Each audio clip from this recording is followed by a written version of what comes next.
Hi, I'm Michelle Begue with a look at what's happening in Latin America now. But first, our news trivia.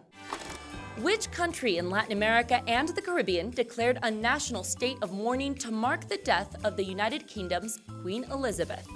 We'll have the answer later. Colombia has started re-establishing relations with Venezuela after cutting diplomatic ties for 3 years. The normalizing of relations had been a campaign promise by the newly inaugurated Colombian president, Gustavo Petro. Ambassadors have been appointed by each country. Venezuela's president, Nicolás Maduro, and Colombia's Petro both tweeted that their border, which spans 2,000 kilometers, will reopen on September 26th. Flights between the country's capital cities, Caracas and Bogotá, will also resume. Criminal violence in Mexico is causing displacement for hundreds of thousands of people. This comes from the findings of a special envoy of the United Nations who recently visited the country. The UN received an estimated number of 350 to 400,000 residents who have been displaced.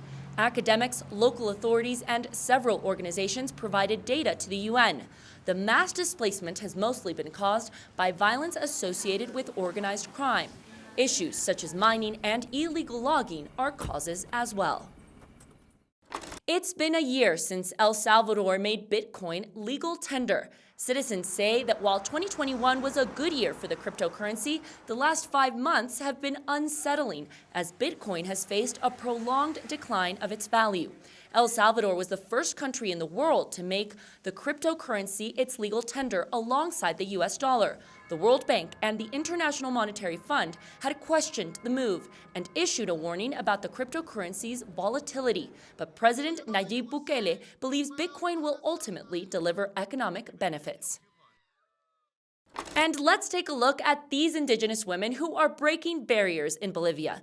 Dressed in their traditional indigenous skirts, the Aymara women are climbing the snow-capped Huayna Potosí.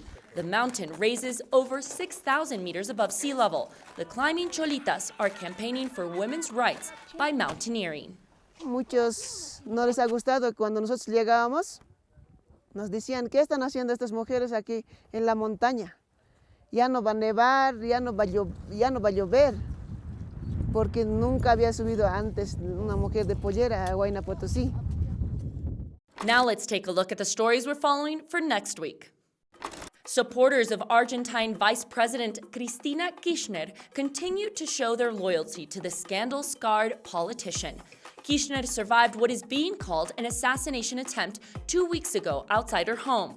We're following developments in the investigation. 35-year-old Brazilian national Sabag Montiel, who had been living in Argentina, is in police custody with his girlfriend Brenda Uliarte. Montiel has not told investigators what his motivations were. And now the answer to our news trivia. The answer is all of the above. Several countries in the Caribbean, especially those that are British overseas territories, have declared a period of mourning to observe the death of the UK's Queen Elizabeth II. Jamaica is honoring Queen Elizabeth with 12 days of national mourning, despite its decision to transition to republic status by 2025 and leave the Commonwealth realm.